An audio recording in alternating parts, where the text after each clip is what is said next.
G കൃഷ്ണനെ നല്ല രസമുണ്ട്. Thank you Mataji. ഹരേ കൃഷ്ണ മാതാജി. കൃഷ്ണ ലീവ് ചിരിച്ചോണ്ടിരിക്കുന്നു. ചെയ്യാം മാതാജി. അടുത്ത ക്ലാസ് തുടങ്ങി മാതാജി, നമ്മൾക്ക് ലീവ് ചെയ്യാം. ഹരേ കൃഷ്ണ. ഹരേ കൃഷ്ണ. അടുത്ത ക്ലാസ് തുടങ്ങി. ഹരേ കൃഷ്ണ.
ഹരേ കൃഷ്ണ. ഹരേ കൃഷ്ണ മാതാജി. ആർക്കെങ്കിലും കീർത്തനം എന്തെങ്കിലും ചൊല്ലാൻ അറിയാമെങ്കിൽ ചൊല്ലിക്കോളൂ.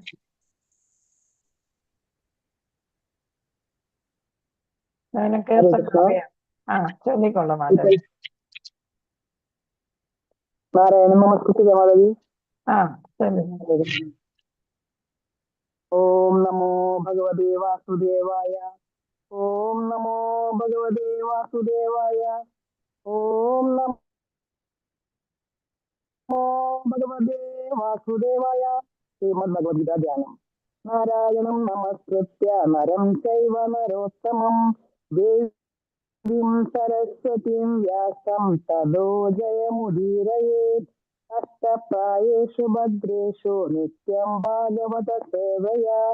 ഭാഗവതേ ഉത്തമ ശ്ലോകേ ഭക്തിർഭവതി നർത്തകി. മൂകം കരോതി വാചാലം പങ്കും ലംഘയതേ ഗിരിം. യത്കൃപാതമഹം വന്ദേ പരമാനന്ദ മാധവം. ശ്രീഗുരും ദീനതാരിണം ശ്രീചൈതന്യ ഈശ്വരം. ഓ അജ്ഞാനതിമിരാന്ധസ്യ ജ്ഞാനാഞ്ജനശലാകയാ ചക്ഷുരുന്മീലിതം യേന തസ്മൈ ശ്രീഗുരവേ നമഃ. ശ്രീചൈതന്യമനോഭീഷ്ടം സ്ഥാപിതം യേന ഭൂതലേ സ്വയം രൂപകഥാ മഹ്യം ദദാതി സ്വപദാന്തികം. വന്ദേഹം ശ്രീഗുരോ ശ്രീയുതപാദകമലം ശ്രീഗുരുൻ വിഷ്ണവാംശ. ശ്രീരൂപം സാഗ്രജാതം സാഗര രഘുനാഥാന്വിതം तं സജീവം സാദ്വൈതം സാവധൂതം പരിജന സഹിതം കൃഷ്ണ ചൈതന്യദേവം. ശ്രീരാധാ കൃഷ്ണപാദാൻ സാഗര ലളിതാ ശ്രീവിശാഖാന്വിതാംശ്ച. കൃഷ്ണ കരുണാ സിന്ധു ദീനബന്ധോ ജഗത്പദേ. ഗോപേശ ഗോപികാ കാന്ത രാധാ കാന്ത നമോസ്തുതേ. സപ്തകാഞ്ചന വൃന്ദാവനേശ്വരി വൃഷഭാനുസുതേ ദേവി പ്രണമാമി ഹരിപ്രിയേ. കൽപതരൂഭ്യശ്ച കൃപാ സിന്ധുഭ്യ ഏവ ച പതിതാനാം പാവനേഭ്യോ വൈഷ്ണവേഭ്യോ നമോ നമഃ. നമോ വിഷ്ണുപാദായ കൃഷ്ണപ്രേഷ്ഠായ ഭൂതലേ ശ്രീമദേ ഭക്തിവേദാന്ത സ്വാമി ഇതി നാമിനേ. നമസ്തേ സരസ്വതീ ദേവേ ഗൗരവാണി പ്രചാരിണേ നിർവിശേഷ ശൂന്യവാദി പഞ്ചാത്യദേശതാരിണേ. ജയ ശ്രീകൃഷ്ണ ചൈതന്യ പ്രഭു നിത്യാനന്ദ ശ്രീ അദ്വൈത ഗദാധര ശ്രീവാസാദി ഗൗരവക്ഷവൃന്ദ. ഹരേ കൃഷ്ണ കൃഷ്ണ കൃഷ്ണ ഹരേ ഹരേ. ഹരേ രാമ രാമ രാമ ഹരേ ഹരേ. ഹരേ കൃഷ്ണ കൃഷ്ണ കൃഷ്ണ ഹരേ ഹരേ. ഹരേ രാമ രാമ രാമ ഹരേ ഹരേ. ഹരേ കൃഷ്ണ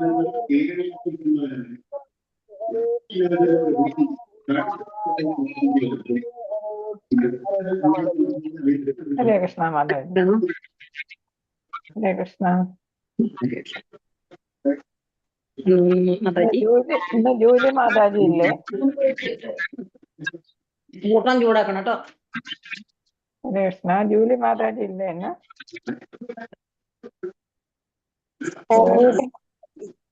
ഓം അജ്ഞാനതിമിരാന്ധസ്യ ജ്ഞാനാഞ്ജനശലാകയാ ചക്ഷുരുന്മീലിതം യേന തസ്മൈ ശ്രീഗുരവേ നമഃ. ചൈതന്യമനോഭീഷ്ടം സ്ഥാപിതം യേന ഭൂതലേ സ്വയംഭൂതകഥാ മഹ്യം ദദാതി സ്വപദാന്തികം. നമോ ഓം വിഷ്ണുപാദായ കൃഷ്ണപ്രേഷ്ഠായ ഭൂതലേ ശ്രീമതേ ജയപതാക സ്വാമിനേ നാമിനേ. നമാചാര്യപാദായ നിധായകൃതപ്രദായിനെ ഗൗരകഥാധാമതായ നഗരഗ്രാമതാരിണേ. നമോ ഓം വിഷ്ണുപാദായ കൃഷ്ണപ്രേഷ്ഠായ ഭൂതലേ ശ്രീമതേ ഭക്തിവേദാന്ത സ്വാമിനിധി നാമിനേ. നമസ്തേ സരസ്വതേ ദേവേ ഗൗരവാണി പ്രചാരിണേ നിർവിശേഷശൂന്യവാദി പാശ്ചാത്യദേശധാരിണേ. ജയ ശ്രീകൃഷ്ണ ചൈതന്യ പ്രഭു നിത്യാനന്ദ ശ്രീ അദ്വൈത ഗദാധര ശ്രീവാസാദി ഗൗരഭക്തവൃന്ദ. ഹരേ കൃഷ്ണ ഹരേ കൃഷ്ണ ഹരേ ഹരേ ഹരേ രാമ ഹരേ രാമ ഹരേ രാമ രാമ രാമ ഹരേ ഹരേ. ഹരേ കൃഷ്ണ ഹരേ കൃഷ്ണ കൃഷ്ണ കൃഷ്ണ കൃഷ്ണ ഹരേ കൃഷ്ണ ഹരേ. ഹരേ ഹരേ ഹരേ രാമ രാമ ഹരേ ഹരേ രാമ രാമ രാമ ഹരേ ഹരേ. ഹരേ ഹരേ കൃഷ്ണ ഹരേ കൃഷ്ണ കൃഷ്ണ കൃഷ്ണ കൃഷ്ണ ഹരേ ഹരേ ഹരേ. ഹരേ ഹരേ രാമ ഹരേ ഹരേ ഹരേ രാമ രാമ രാമ രാമ രാമ രാമ ഹരേ ഹരേ ഹരേ. ഹരേ. ഹരേ കൃഷ്ണ. എല്ലാവർക്കും പ്രണാമം. ശിശുനാഥമന്ദിർ പ്രണാമം മാതാജി, സ്വാമിനാഥത്തിന്റെ പ്രണാമം. ഹരേ കൃഷ്ണ മാതാജി, പ്രണാമം. ഭക്തി പ്രണാമം. സദാചാര ക്ലാസ്സിലേക്ക് എല്ലാവർക്കും സ്വാഗതം. ഹരേ കൃഷ്ണ. ഹരേ കൃഷ്ണ. ഹരേ കൃഷ്ണ. എല്ലാവർക്കും സ്വാഗതം. ഹരേ കൃഷ്ണ.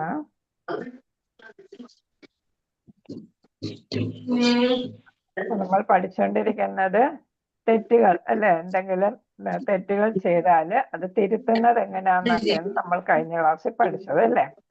നമ്മൾ പരുഷമായിട്ടുള്ള വാക്കുകൾ കൊണ്ടും പ്രവൃത്തികൾ കൊണ്ടും ഒന്നും എന്താണ് ഭക്തനെ തിരുത്താനായിട്ട് നോക്കണ്ട. നമ്മൾ എന്താണ് സ്നേഹത്തോടെ ആദരവോടെ എന്ന് നമ്മൾ ചെയ്യേണ്ടത്. പിന്നെ എന്താണ് നമ്മുടെ അജ്ഞതയാണ് നമ്മൾ നശിപ്പിക്കേണ്ടത് എന്നാണ്. ഒരു ഭക്തന് എന്തെങ്കിലും തെറ്റ് ചെയ്യുകയാണെങ്കിൽ അദ്ദേഹത്തിന് അത് അജ്ഞത കാരണമായിരിക്കും, അറിവില്ലായ്മ കാരണമായിരിക്കും ചെയ്യുന്നത്. അതിനെ തിരുത്തി കൊടുക്കണം എന്നാണ്. നമ്മൾ ഉയർന്ന ഭക്തന്റെ ആശ്രമത്തിലേക്ക് ഭക്തനെ വേണമെങ്കിൽ നയിക്കാൻ നമുക്ക് കറക്റ്റ് ചെയ്യാനായിട്ട് പറ്റിയില്ലെങ്കിൽ പിന്നെ ഏതാണ് കനിഷ്ഠാധികാരി എന്ന് വെച്ചാൽ ഇപ്പൊ ഭക്തിയിലോട്ട് വന്നിട്ടേ ഉള്ളൂ, ആ ഭക്തൻ മറ്റുള്ളവരെ കറക്റ്റ് ചെയ്യാനായിട്ട് ശ്രമിക്കണ്ട എന്നാണ് പറയുന്നത്. കാരണം എന്താണ്, നമ്മളെല്ലാം മനസ്സിലാക്കി വരുന്നതേ ഉള്ളൂ അല്ലേ. അപ്പൊ എല്ലാം മനസ്സിലാക്കിയ ഒരു ഉത്തമ ഭക്തന്റെ അടുത്ത് വേണം പോകാനായിട്ട്. പിന്നെ അതേപോലെ തന്നെ എന്ത് വേണം, നമ്മൾ പ്രവൃത്തിയിലൂടെയാണ് തെറ്റ് തിരുത്തി കാണിച്ചു കൊടുക്കേണ്ടത് അല്ലെ, വാക്കുകളാലല്ല, ആ പ്രവൃത്തിയിലൂടെ. ഇപ്പൊ ഇവിടെ പറയുന്നു അടുത്ത തെറ്റുകൾ ആരാ TV വെച്ചേക്കുന്ന ആരാന്ന് വെച്ചാൽ അത് മ്യൂട്ട് ചെയ്തോളൂ. ആരുടെ വീട്ടിലാ TV വെച്ചേക്കുന്ന? ഹരേ കൃഷ്ണ. അവര് മ്യൂട്ട് ചെയ്തോളൂ കേട്ടോ, അല്ലെങ്കിൽ എല്ലാവരെയും മ്യൂട്ട് ചെയ്യേണ്ടി വരും. അപ്പൊ ആരാണ് TV ആരുടെ വീട്ടിലാ വെച്ചേക്കുന്നതെന്ന് വെച്ചാൽ അത് മ്യൂട്ട് ചെയ്തോളൂ. തിരുത്തലുകൾ സ്വീകരിക്കേണ്ട രീതി ഇപ്പൊ എങ്ങനെ വേണം എന്നുള്ളതാണ്. ആത്മാർത്ഥവും സത്യസന്ധവുമായ ചില വിമർശനങ്ങൾ ആരെങ്കിലും ചെയ്താൽ നാം നന്ദിയുള്ളവരായിരിക്കണം എന്നാണ്. ആരെങ്കിലും തെറ്റ് കറക്റ്റ് ചെയ്ത് തന്നാൽ നമ്മൾ അവരെ കുറ്റപ്പെടുത്തി അവരോട് വഴക്കല്ല കൂടേണ്ടത്. പകരം എന്താ ചെയ്യേണ്ടത്, അവർ തെറ്റ് ചൂണ്ടിക്കാണിച്ച് തന്നതിന് നമ്മൾ അവരോട് എന്ത് ചെയ്യണം, നന്ദി സൂചിപ്പിക്കണം എന്നാണ് പറയുന്നത്. ഹരേ കൃഷ്ണ. രുക്മിണി മാതാജിയുടെ വീട്ടിൽ TV വെച്ചിട്ടുണ്ടോ? ഉണ്ടെങ്കിൽ ഉണ്ടെങ്കിൽ മാതാജി എന്നാ മ്യൂട്ട് ചെയ്തോളൂ. ഓക്കെ. ഹരേ കൃഷ്ണ മാതാജി മ്യൂട്ട് ചെയ്തു. അവിടെ TV അല്ല, അല്ലെങ്കിൽ മ്യൂട്ട് ചെയ്താൽ അവര് സംസാരിച്ചാൽ കുഴപ്പമില്ല, അവിടെ സംസാരിക്കുന്നെങ്കിൽ കേൾക്കത്തില്ല. അപ്പൊ നമ്മൾ ആരെങ്കിലും നമുക്ക് തെറ്റ് തിരുത്തി തന്നാൽ അവരോട് കോപിക്കരുത്. പകരം എന്താണ്, അവരോട് നന്ദി സൂചിപ്പിക്കണം. കാരണം എന്താണ്, അപരാധമാണ് നമ്മൾ ചെയ്യുന്നത് അല്ലേ. തെറ്റെന്ന് പറയുന്ന അപരാധമാണ് അല്ലേ. അപ്പൊ അപരാധം ചെയ്താൽ നമുക്ക് അതിന്റെ പാപഫലം അനുഭവിക്കേണ്ടി വരും. അത് കാരണം നമ്മൾ എന്ത് ചെയ്യണം, ആരെങ്കിലും തെറ്റ് തിരുത്തി തന്നാൽ നമ്മൾ സന്തോഷിച്ച് അവരടുത്ത് നന്ദി പറയണം എന്നാണ്. സതുദ്ദേശത്തെ മാതാജി എത്തിയോ? ഹരേ കൃഷ്ണ. ഞാൻ മോൻ വിളിച്ചോണ്ടിരുന്നത് ലേറ്റായി. ആണോ? ഹരേ കൃഷ്ണ. ഹരേ കൃഷ്ണ. ഹാൻഡ് റൈസ് ചെയ്തിട്ടുണ്ട്. കണ്ടു ഞാൻ.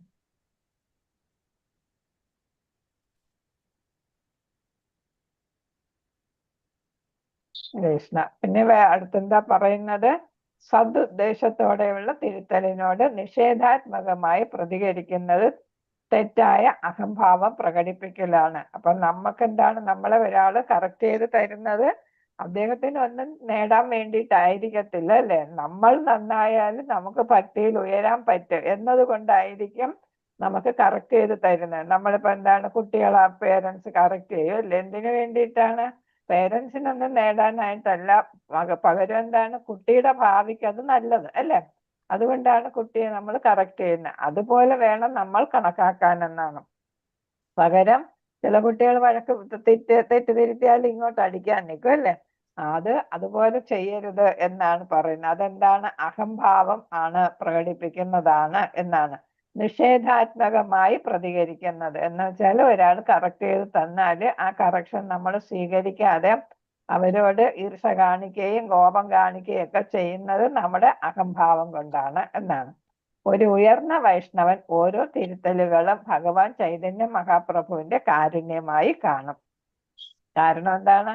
നാമ അപരാധമാണ്. നാമം ആരാണ് ജപിക്കാൻ നമ്മളോട് ഉപദേശിച്ചിരിക്കുന്നത്? ചൈതന്യ മഹാപ്രഭുവാണ് അല്ലെ. 15-ാം നൂറ്റാണ്ടില് നമുക്ക് വേണ്ടിയിട്ട് ഒരുപാട് കാര്യങ്ങൾ ചെയ്തു തന്ന ഭഗവാന്റെ തന്നെ അവതാരമായിട്ട് വരുന്ന രാധാറാണിയുടെ ഭാവത്തിൽ എത്തിച്ചേർന്ന ചൈതന്യ മഹാപ്രഭുവാണ് നാമസങ്കീർത്തനം പ്രചരിപ്പിച്ചത് അല്ലെ. അപ്പം നമ്മൾ നാമജപമാണ് ഈ കലിയുഗത്തിലെ യജ്ഞം എന്ന് പറഞ്ഞു തന്ന ആളാണ് അല്ലെ. ഹരേർനാമ ഹരേർനാമ ഹരേർനാമൈവ കേവലം അല്ലെ എന്നാണ് പറഞ്ഞു. വേറെ ഒന്നുമില്ല ഈ കലിയുഗത്തില് നമുക്ക് രക്ഷപ്പെടാനായിട്ട് നാമജപം മാത്രമേ ഉള്ളൂ എന്ന് പറഞ്ഞു തന്നെയാണ്. അപ്പൊ നമ്മൾ ആരെങ്കിലും അപരാധം ചെയ്യുന്നതിൽ നിന്ന്, നമ്മൾ വൈഷ്ണവ അപരാധമൊക്കെ പഠിച്ചോണ്ട് വന്നല്ലേ.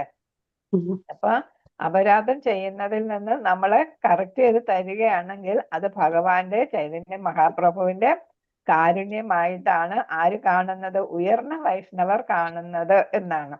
അപ്പൊ നമ്മളും അതേപോലെ വേണം എന്നാണ് ഇവിടെ ധ്വനി അല്ലെ. ചികിത്സയേക്കാൾ നല്ലത് പ്രതിരോധമാണ്. നമ്മൾ പഠിച്ചിട്ടുണ്ട് അല്ലെ.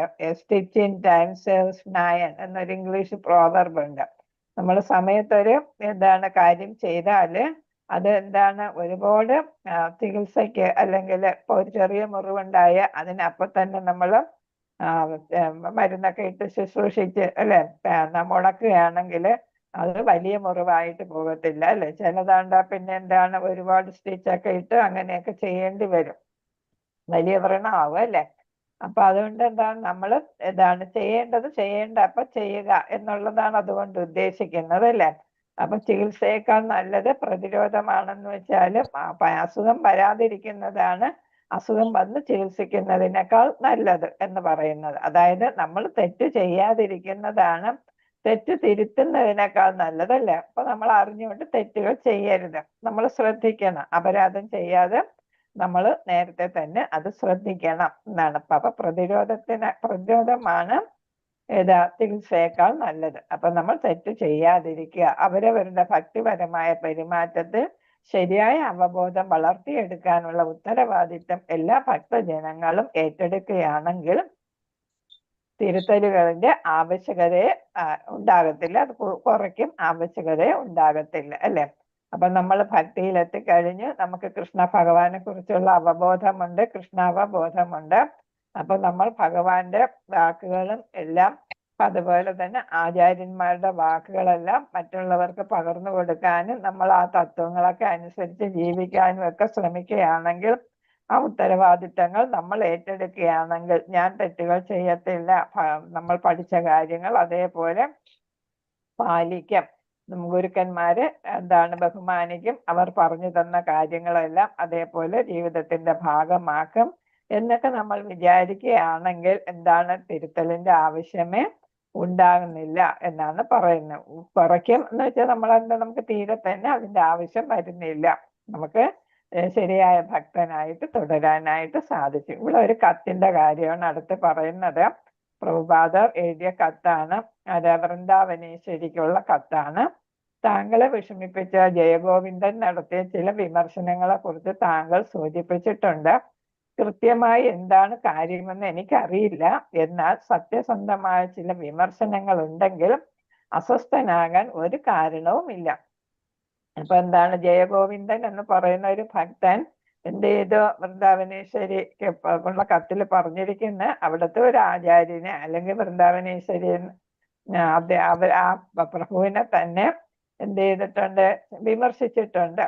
അപ്പൊ അങ്ങനെ വിമർശിച്ചത് ശരിയായിട്ടുള്ള തെറ്റ് കണ്ട് വിമർശിച്ചിട്ടുള്ളതാണെങ്കിൽ അതില് എന്താണ്, അതിൽ അസ്വസ്ഥനാകേണ്ട, ആ തെറ്റ് തിരുത്തിയാൽ മതി. നമുക്ക് എന്താണ്, ഇനി തെറ്റ് ഉണ്ടാകാതിരിക്കാൻ നമുക്ക് ശ്രദ്ധിക്കാനായിട്ട് പറ്റും എന്നാണ്. അപ്പൊ വിമർശനത്തെ കുറിച്ചുള്ള കത്ത് കംപ്ലൈന്റ് കൊടുത്ത അയച്ചായിരിക്കും അതിനുള്ള മറുപടിയാണ്. അപ്പൊ ഇവിടെ പ്രഭുപാദർ പറയുന്നത് എന്താണ്, കറക്ഷനില് നമ്മളെ തെറ്റ് തിരുത്താനായിട്ട് അല്ലെങ്കിൽ വിമർശിച്ചതിൽ എന്തെങ്കിലും അതാണ്ട് ശരിയുണ്ടെങ്കിൽ അല്ലെ, അത് നമ്മൾ അംഗീകരിക്കുക. ആര് വിമർശിച്ചാലും ആര് കുറ്റം ചൂണ്ടിക്കാട്ടിയാലും അത് ശരിയാണ് പറയുന്നതെന്ന് തോന്നുകയാണെങ്കിൽ നമ്മൾ വിഷമിക്കേണ്ട കാര്യമില്ല എന്നാണ്. അതിനാൽ നമ്മൾ എല്ലാവരും പരസ്പരം സഹകരിക്കണം. അല്ലാത്ത പക്ഷം നമ്മൾ തന്നെ ഒരാളുമായി വഴക്കിട്ടാൽ ആളുകൾ എന്ത് വിചാരിക്കും?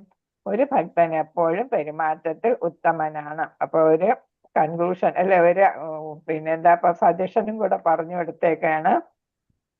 ഭക്തരെല്ലാം ഇപ്പൊ നമ്മൾ ഏതെങ്കിലും ഇസ്കോണിന്റെ ക്ഷേത്രത്തിൽ പോകുന്നെന്ന് വെച്ചോളൂ, അവിടുത്തെ ഭക്തർ തമ്മിൽ അങ്ങോട്ടും ഇങ്ങോട്ടും വഴക്കിടുകയാണെങ്കിൽ, അഭിപ്രായ വ്യത്യാസം ഉണ്ടെങ്കിൽ നമുക്ക് പിന്നെ അവിടെ പോകാൻ തോന്നുമോ? നമ്മുടെ വീട്ടിൽ തന്നെ ആരെങ്കിലും വരുന്നു, വീട്ടിലുള്ളവർ വഴക്കാണെങ്കിൽ പിന്നെ ആരെങ്കിലും അങ്ങോട്ട് പോകുമോ? ഇല്ല അല്ലെ. അപ്പൊ നമ്മൾ പോകുന്നത് ക്ഷേത്രത്തിൽ പോകുന്ന ഭഗവാനെ തൊഴാനും അതേപോലെ ഭക്തന്മാരുമായിട്ട് സത്സംഗത്തിനാണ് പോകുന്നത് അല്ലെ, സത്സംഗത്തിനാണ് പോകുന്നത്. അപ്പൊ അവിടെ എന്താണ്, ഈ ഭക്തന്മാർ തമ്മിൽ വഴക്കിടരുത് എന്നാണ് ഇവിടെ പറയുന്നത്. അപ്പം പെരുമാറ്റത്തിൽ ഒരു ഭക്തൻ എപ്പോഴും ഉത്തമനായിരിക്കണം. ഉത്തമൻ എന്ന് വെച്ചാൽ എന്താണ്, ശ്രേഷ്ഠതയുള്ള ആളായിരിക്കണം അല്ലെ. നമ്മൾ മറ്റുള്ളവർക്ക് മാതൃക കാണിക്കണം എന്നാണ്. അത് ആ പെരുമാറ്റം നമ്മൾ പറയുകയല്ല, ചെയ്ത് കാണിക്കുകയാണ്. പതിത ഉദ്ധാരണയ്ക്കുള്ള ശ്രീല പ്രഭുപാദരുടെ കത്ത് 1974 കത്താണ്. അതിൽ പറഞ്ഞിരിക്കുകയാണ്. അപ്പൊ എല്ലാ ഭക്തന്മാരും സഹകരിച്ച് കൃഷ്ണാവബോധ പ്രവർത്തനങ്ങൾ നടത്തുകയും ജീവിതത്തിന്റെ ഭാഗമാക്കുകയും ചെയ്യണം. അടുത്ത് നമ്മൾ ഏറ്റവും പ്രധാനപ്പെട്ട ഒരു കാര്യമാണ് ഇവിടെ നമ്മൾ പഠിക്കാൻ പോകുന്നത്. ആരൊക്കെ തിലകം തൊടാറുണ്ട്? ഹരേ കൃഷ്ണ. ആരൊക്കെ തിലകം തൊടാറുണ്ട്? മാതാജി.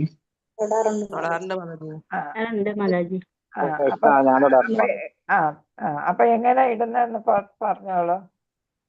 തിലകം മുകളിലേക്ക് ആ 12 നാമം ജപിച്ചിട്ട് ഭഗവാന്റെ ജപിച്ചിട്ട് 12 ഭാഗങ്ങളിലായിട്ട് തൊടും. ആദ്യം കേശവായ നാമം ജപിച്ചിട്ട് ഇവിടെ ചെറിയ മോതിരവരല് കൊണ്ട് തൊടും. പിന്നെ എവിടെന്ന് അങ്ങോട്ട് തൊടും? താഴേന്ന് മേലോട്ട്. താഴെന്ന് പറയുമ്പോ എവിടെ? മേലേക്ക്. രണ്ട് പുരിയങ്ങളുടെ അല്ലേ? രണ്ട് പുരിയങ്ങളുടെ അവിടുന്ന് തുടങ്ങിയിട്ട് മേളിലോട്ട് പോണം. പിന്നെ എന്താ ചെയ്യാം? താഴെ ലക്ഷ്മി പൊട്ട് തൊടും. ലക്ഷ്മി അല്ല, അത് തുളസിയാണ്. നമുക്ക് ലക്ഷ്മി മാലയാണ് എല്ലാവർക്കും പരിചയം അല്ലേ. ലക്ഷ്മി മാലയാണ് എല്ലാവർക്കും പരിചയം. തുളസി ദേവിയാണ്. അപ്പൊ തുളസി ദളമാണ് അല്ലേ, ഇല. തുളസി ദളം ചെയ്യും. പിന്നെ വയറിന്റെ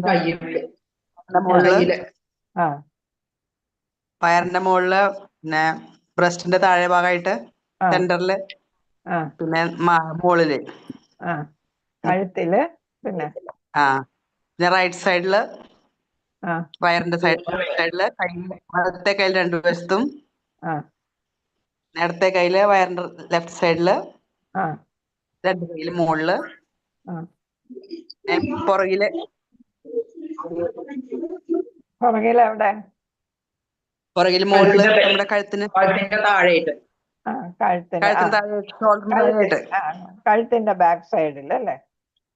പിന്നെ ഇവിടെ പുറകില് നട്ടലിന്റെ മുകളിലായിട്ട് ഈ സൈഡിൽ പുറകില് ബാക്ക് സൈഡിൽ 12 നാമം ജപിച്ചുകൊണ്ട് ഭഗവാന്റെ 12 നാമം ജപിച്ചുകൊണ്ട് ചെയ്യും അല്ലെ. ഹരേ കൃഷ്ണ. അപ്പൊ ഒരുവിധമൊക്കെ എല്ലാവർക്കും അറിയാം. അപ്പൊ ഇവിടെ തിലകം ഏറ്റവും പ്രധാനമാണ്. എന്ന് വെച്ചാൽ നമ്മൾ രാവിലെ കുളിച്ച് ശുദ്ധ വസ്ത്രം ധരിച്ചിട്ട് അല്ലേ, ശുദ്ധ വസ്ത്രം ധരിച്ചു കഴിഞ്ഞാൽ നമ്മൾ അതെ. ആദ്യം ചെയ്യുന്നത് ഇതാണ്, തിലകം ഇടുകയാണ് അല്ലെ. അപ്പൊ കുളി കഴിഞ്ഞ് ദേഹശുദ്ധിയും മനസ്സിന്റെ ശുദ്ധിയൊക്കെ വരുത്തി കഴിഞ്ഞ് പിന്നെ പുതിയ വസ്ത്രം ധരിച്ചു കഴിഞ്ഞിട്ട് നമ്മൾ എന്ത് ചെയ്യുന്ന, ചന്ദനം എടുത്തിട്ട് എന്ത് ചെയ്യുന്ന,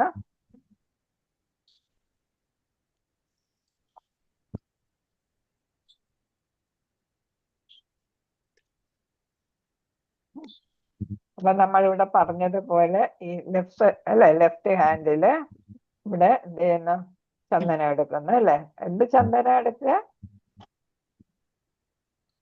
ഗോപി ചന്ദനം അല്ലെ, ഗോപി ചന്ദനം. ഗോപി ചന്ദനം എടുക്കുന്നു. അത് കഴിഞ്ഞിട്ട് മോതിര വിരൽ അല്ലെ, മോതിര വിരല് നല്ലവണ്ണം ഇത് ഒരു പേസ്റ്റ് ആക്കുന്നു അല്ലെ, നല്ലതായിട്ട് ഈ വിരൽ കൊണ്ട് തന്നെ നമ്മൾ പേസ്റ്റ് ആക്കുന്നു. പേസ്റ്റ് ആക്കിയിട്ട് ഈ വിരലില് ഇങ്ങനെ നമ്മൾ എടുക്കുന്നു അല്ലെ. ഇങ്ങനെ എടുത്തിട്ട് എന്ത് ചെയ്യുന്നു, ഇവിടെ അല്ലെ, ഇവിടെ നിന്ന് രണ്ട് പുരുകത്തിന്റെ നടുവിൽ നിന്ന് എന്ത് ചെയ്യുന്നു, നമ്മൾ നന്നായിട്ട് പ്രസ് ചെയ്ത് മേളിലോട്ട് വരയ്ക്കാം. നന്നായിട്ട് പ്രസ് ചെയ്ത് മേളിലോട്ട് വരയ്ക്കുമ്പോ അവിടെ എന്താണ്, രണ്ട് ലൈൻ വരും അല്ലെ. നടുക്കിച്ചിരിയും കൂടെ ഉണ്ടായിരിക്കും അല്ലെ, നടുക്കിച്ചിരി ചന്ദനം ഉണ്ടായിരിക്കും. അപ്പൊ നമ്മൾ എന്ത് ചെയ്യും, നന്നായിട്ട് പ്രസ് ചെയ്ത് ഇങ്ങോട്ട് മേളിലോട്ട് വരയ്ക്കണം. അപ്പൊ നന്നായിട്ട് എടുക്കണം, എങ്കിലേ നല്ല തെളിഞ്ഞു വരും. അത് കഴിഞ്ഞിട്ട് ഈ ചെറിയ വിരല് നമ്മൾ നനച്ചിട്ട്, വെള്ളത്തിൽ നനച്ചിട്ട് ഈ വിരല് കൊണ്ട് ഈ നടുക്കുള്ളത് എന്ത് ചെയ്യുന്നു, ഇങ്ങനെ മായ്ക്കുന്നു. നടുവില് പതിഞ്ഞിരിക്കുന്ന ചന്ദനം എന്ത് ചെയ്യുന്നു, മായ്ക്കുന്നു. അത് 2-3 പ്രാവശ്യം നനച്ചെടുക്കേണ്ടി വരും, എങ്കിലേ അത് നന്നായിട്ട് പോവുള്ളൂ. അത് കഴിഞ്ഞിട്ട് വീണ്ടും നമ്മൾ ഇത് ചന്ദനം എടുത്തിട്ട് ഈ വിരൽ കൊണ്ട് തന്നെ, ഏത് വിരലാ, മോതിര വിരൽ അല്ലെ, മോതിര വിരൽ കൊണ്ട് തന്നെ നമ്മൾ എന്ത് ചെയ്യുന്നു, ഇവിടെ ഞാൻ ഇട്ടേക്കുന്നുണ്ടല്ലേ, ഇവിടെ നമ്മൾ ഇങ്ങനെ ഒന്ന് വരച്ചാൽ മതി. അപ്പൊ നല്ലതായിട്ട് ലക്ഷ്മി പോലെ തന്നെ, ലക്ഷ്മി മാല പോലെ തന്നെ വരും. അപ്പൊ അത് തുളസി റാണി ആരാണ്, ഭഗവാന്റെ ഏറ്റവും വലിയ ഭക്തയാണ് അല്ലേ, വൃന്ദാദേവിയാണ് അല്ലേ. വൃന്ദാദേവി വൃന്ദാവനത്തിലെ ദേവിയാണ് അല്ലേ. വൃന്ദാവനത്തിലെ ദേവി തുളസി ദേവിയാണ്. രാധയും കൃഷ്ണനും എന്തൊക്കെ ലീലകൾ എവിടെയൊക്കെ ആടണം എന്ന് നിശ്ചയിക്കുന്നത് വൃന്ദാദേവിയാണ്. അപ്പൊ അവിടുത്തെ അധിപയാണ്, വൃന്ദാവനത്തിലെ അധിപയാണ് വൃന്ദാദേവി. നമ്മളൊക്കെ തുളസി ആരതിക്ക് നമ്മൾ ചൊല്ലുന്നില്ലേ, എന്താ ചൊല്ലുന്ന, തുളസി ആരതിക്ക് ചൊല്ലുന്ന എന്താണ്, വൃന്ദായേ തുളസി പ്രിയായേ ദേവി സരസ്വതി നമോ നമഃ, സത്യവതി നമോ നമഃ. അത് 3 പ്രാവശ്യം ചൊല്ലി വൃന്ദാദേവിക്ക് ജയ്, തുളസി ദേവിക്ക് ജയ് എന്ന് നമ്മൾ പറയല്ലേ. അപ്പൊ തുളസി ദേവി നമ്മൾ അതേപോലെ തന്നെ നമ്മൾ എന്ത് പിന്നെ ആഹാരം ഭഗവാന് നിവേദ്യമായിട്ട് അർപ്പിക്കുമ്പോൾ അതിലെല്ലാം ആരുണ്ടാകും, തുളസി ഉണ്ടാവും അല്ലെ. തുളസി ഉണ്ടാകും. അപ്പൊ ആ തുളസി ഉണ്ടെങ്കിലാണ് ഭഗവാന് ഏറ്റവും സംതൃപ്തി ഉള്ളത് എന്നാണ് പറയുന്നത് അല്ലെ. അത് കഴിഞ്ഞിട്ട് നമ്മൾ പിന്നെ ശരീരത്തിന്റെ 12 ഭാഗങ്ങളില് അത് നമുക്ക് കാണാം. വൃന്ദായേ തുളസി ദേവ്യായേ പ്രിയായേ. ഹരേ കൃഷ്ണ. എല്ലാരും പഠിച്ചു കഴിഞ്ഞല്ലേ എല്ലാം. ഹരേ കൃഷ്ണ. അപ്പൊ ഇവിടെ കുളി കഴിഞ്ഞാൽ ദേഹം എപ്പോഴും 12 ഇടത്ത് തിലകം കൊണ്ട് അലങ്കരിക്കണം. ഒഴിച്ചുകൂടാൻ സാധിക്കാത്ത കാരണങ്ങളാൽ ദൃശ്യമായ തിലകം ധരിക്കുന്നത് ബുദ്ധിമുട്ടാണെങ്കിൽ ജലതിലകം പുരട്ടാം. അപ്പൊ നമ്മൾ ചിലർക്ക് എവിടെങ്കിലും ഏതെങ്കിലും ഒരു പ്രത്യേക സ്ഥലത്ത് പോകുമ്പോൾ കുറി അടിച്ചിട്ട് പോകാനായിട്ട്, തിലകം ചാർത്തിയിട്ട് പോകാനായിട്ട് ചിലർക്കൊരു മടിയാണ്. അവർക്കുള്ള മടിയല്ല, കാണുന്നവര് ചിലപ്പോ ഒരു കളിയാക്കലൊക്കെ കാണും അല്ലേ. അപ്പൊ കൃഷ്ണഭക്തിയിലുള്ളവർക്ക് കാണുമ്പോ ബഹുമാനം തോന്നും അല്ലേ. നമുക്ക് ഒരു തിലകം ഇട്ട ഒരാളിനെ കാണുമ്പോൾ നമുക്ക് സന്തോഷമായിരിക്കാം. അതേസമയം കൃഷ്ണഭക്തിയിൽ വരാത്തവർക്ക് എന്താണ്, അവർക്കൊരു പുച്ഛവും കളിയാക്കലും ഒക്കെ ഉണ്ടായെന്നിരിക്കാം. അങ്ങനെ ഏതെങ്കിലും ഒരു സാഹചര്യം നമ്മളായിട്ട് തിലകത്തിനെയും ഭഗവാനെയും പുച്ഛിക്കാൻ ഇടവരരുത് അല്ലേ. അതുകൊണ്ട് നമ്മൾ എന്ത് ചെയ്യണം, ഇതേപോലെ അപ്പോഴും ചന്ദനത്തിന് പകരം എന്ത് ചെയ്യുന്നു, വെള്ളം എടുത്തിട്ട് തിലകം ചാർത്തണം. അപ്പോഴും നമ്മൾ ഭഗവാനെ 12 സ്ഥലത്ത് സ്ഥാപിച്ചിട്ടാണ് നമ്മൾ പോകേണ്ടത് എന്നുള്ളതാണ്. പുറത്ത് പോകുമ്പോഴായിരിക്കും ഇങ്ങനെ വരുന്ന ബുദ്ധിമുട്ട് വരുന്നത്. ചിലര് ഉദ്യോഗസ്ഥരാണെങ്കിൽ ഓഫീസിൽ പോകുമ്പോൾ ഇതിട്ടുകൊണ്ട് പോകാൻ ചിലപ്പോൾ ബുദ്ധിമുട്ട് കാണും. ചിലപ്പോൾ മറ്റു മതക്കാരുടെ കൂടെ ആയിരിക്കും ഇരിക്കേണ്ടത്. അപ്പൊ അവർ ചിലപ്പോൾ കളിയാക്കി എന്നിരിക്കും. അപ്പൊ നമ്മൾ ആ കളിയാക്കലിന് ഒരു കാരണക്കാരനാകണ്ട എന്നതുകൊണ്ടാണ് ജലതിലകം പുരട്ടാമെന്ന് പറയുന്നത്. അത് പക്ഷെ കഴിയുന്നത്ര നമ്മൾ എന്താണ് ചെയ്യേണ്ട, ഗോപീചന്ദനം തന്നെ ഉപയോഗിക്കണം. അതുകൊണ്ട് തന്നെ വേറെയും ചന്ദനങ്ങൾ ഉപയോഗിക്കുന്നുണ്ട്. പക്ഷെ ഏറ്റവും പ്രധാനമായിട്ട് നമ്മൾ ഉപയോഗിക്കേണ്ടത് ഗോപീചന്ദനാണ്. കാരണം ഇത് വൃന്ദാവനത്തിലെ മണ്ണിൽ നിന്ന് എടുക്കുന്നതാണ് അല്ലെ. അതുകൊണ്ടാണ് ഗോപീചന്ദനം എന്ന് വെച്ചാല് ആരൊക്കെയാണ് ഭഗവാന്റെയും പിന്നെ ഏതാണ് ഗോപികമാരുടെയും രാധാറാണിയുടെയും പാദസ്പർശമേറ്റ സ്ഥലമാണ് അല്ലെ. അവർ ലീലകൾ നടത്തിയ സ്ഥലമാണ്. അതുകൊണ്ടാണ് അവിടുത്തെ ഇതാണ് മണ്ണ് ഇതായിട്ട് എടുക്കുന്നത്. പക്ഷെ അതിട്ടാലും നമുക്ക് എത്ര നാളിട്ടാലും നമുക്ക് ഒരു പാടും ഒന്നും വരത്തില്ല അല്ലെ. ചിലരൊക്കെ എന്താണ്, ചിലതൊക്കെ നമ്മൾ കുങ്കുമൊക്കെ ഇടുമ്പോ അവിടെ ഒരു നിറവ്യത്യാസമൊക്കെ വരും അല്ലെ. ഇത് എത്ര നാളിട്ടാലും നമുക്ക് ഒരു വ്യത്യാസവും നെറ്റിയിൽ വരുന്നില്ല. നെറ്റിയിലല്ല, എല്ലായിടത്തും വരുന്നില്ല എന്നുള്ളതാണ് അതിന്റെ പ്രത്യേകത. ശ്രീല പ്രഭുപാദ താഴെ പറയുന്ന ശ്രീമദ് ഭാഗവതത്തിന്റെ ഭാവാർത്ഥത്തിൽ തിലകത്തെ മഹത്വപ്പെടുത്തുന്ന അവിടെ എന്താണ്, കലിയുഗത്തിൽ ഒരാൾക്ക് സ്വർണമോ രത്നമോ ആയ ആഭരണങ്ങൾ കഷ്ടിച്ച് സ്വന്തമാക്കാനേ കഴിയുകയുള്ളൂ എന്ന് ശരീരത്തിലെ 12 ഭാഗങ്ങളിൽ ധരിക്കുന്ന തിലകമുദ്രകൾ ശരീരത്തെ ശുദ്ധീകരിക്കാൻ മംഗളകരമായ അലങ്കാരങ്ങളാകുന്നു. അപ്പൊ നമ്മളിപ്പോ സ്വർണവും പേളും ഒക്കെ കൊണ്ട് മാലയും കമ്മലും വളയൊക്കെ ഇടുമല്ലേ. പക്ഷെ അത് അവിടെ ഇങ്ങനെ നിൽക്കുന്നു. മറ്റുള്ളവർ കാണുന്നവർ പറയും ആ കൊള്ളാം. നമ്മൾ ധരിക്കുന്ന നമ്മൾ ആസ്വദിക്കാനല്ല അല്ലെ, നമ്മൾ മറ്റുള്ളവരെ കൊണ്ട് പറയിക്കാൻ വേണ്ടിയിട്ടാണ് നമ്മൾ ഇതൊക്കെ അണിയുന്നത് അല്ലെ. കൊള്ളാമെന്ന് പറയണം മറ്റുള്ളവര്. അപ്പൊ നമുക്കൊരു സന്തോഷം, അതാണ് ചെയ്യുന്നത്. അപ്പൊ എന്താണ്, അപ്പൊ നമ്മൾ കഴുത്തില് പിന്നെ ചിലര് കാലിലും അല്ലെ പാദസരയില് അപ്പൊ ഇങ്ങനെ ഇടുന്നത് എന്താണ്, അപ്പൊ അത് ഇടാനേ സാധിക്കൂ. മറ്റുള്ളവർ കൊള്ളാമെന്ന് പറയും. പക്ഷെ നമ്മള് ഭഗവാനെ നമ്മുടെ ശരീരത്തെ കുടിയിരുത്തുകയും ശരീരത്തെ ശുദ്ധമാക്കുകയും ചെയ്യുന്നതാണ് തിലകം എന്നാണ്. അപ്പൊ ഭഗവാനെ 12 പ്രധാന സ്ഥലങ്ങളിൽ നമ്മൾ കുടിയിരുത്തുകയാണ്. അപ്പൊ നമ്മുടെ ശരീരം എന്തായിട്ട് മാറി? ഭഗവാൻ കുടികൊള്ളുന്നിടം എന്താണ്? പരിശുദ്ധമായിട്ടില്ല. പരിശുദ്ധാണ്. പിന്നെ ഏതാണ്? കോവിലാണ് അല്ലേ. കോവിലല്ലേ? കോവിലാണ്. ക്ഷേത്രമാണ്. അപ്പൊ ഭഗവാൻ കുടി കൊള്ളുന്നിടം ക്ഷേത്രമാണ് അല്ലെ. അപ്പൊ നമ്മുടെ ശരീരം എന്തായിട്ട് മാറി? ഭഗവാൻ കുടികൊള്ളുന്ന ക്ഷേത്രമായിട്ട് മാറി. അതാണ് അതിന്റെ പ്രാധാന്യം. ശുദ്ധീകരിക്കുക എന്ന് പറയുമ്പോ മാലിന്യം ഇല്ലാത്തടത്ത് ആരെത്തുള്ളൂ? ഭഗവാൻ എത്തുള്ളൂ അല്ലെ. ഭഗവാൻ ഇരിക്കുന്നത് മാലിന്യം ഇല്ലാത്തടത്ത്. അപ്പൊ നമ്മൾ ശരീരത്തിൽ തിലകമുദ്രകൾ ചാർത്തുമ്പോ അത് വെറും ചന്ദനം എന്നല്ല പറയുന്ന തിലകമുദ്രകൾ എന്നാണ് പറയുന്നത് അല്ലെ. വാക്കിന് പ്രാധാന്യമുണ്ട്. അപ്പൊ നമ്മുടെ ശരീരം ശുദ്ധമാകുന്നു, അവിടെ ഭഗവാൻ കുടികൊള്ളുന്നു. അപ്പൊ ഇത് ശ്രീമദ് ഭാഗവതം 4-ാം സ്കന്ധത്തില് 12-ാം അധ്യായത്തില് 28-ാം ശ്ലോകത്തിലാണ് ഇതിനെ കുറിച്ച് പറഞ്ഞിരിക്കുന്നത്. ഭാഗവതം ക്ലാസ് ആരെങ്കിലും അറ്റൻഡ് ചെയ്യുന്നുണ്ടോ? രാവിലെ ഉണ്ട് 5:30. 5:30. ഹരേ കൃഷ്ണ. അവിടെ 1-ാം സ്കന്ധം കഴിഞ്ഞോ? ഇല്ല, ഒരു അധ്യായം കൂടി ഉണ്ട്. അപ്പൊ നമ്മൾ ഇനി 4-ാമത്തെ അധ്യായത്തിൽ വരുമ്പോ ഇതൊക്കെ നമ്മൾ പഠിക്കാം. ഹരേ കൃഷ്ണ. വൃത്തിയുള്ള തുണി ധരിച്ച ശേഷം എന്ന് വെച്ചാൽ ഇവിടെ ശുദ്ധ തുണി എന്ന് നമ്മൾ പറയുന്നു. കഴുകി ഉണക്കിയ തുണി അല്ല, പുതിയ തുണി എന്നല്ല പറയുന്നത്.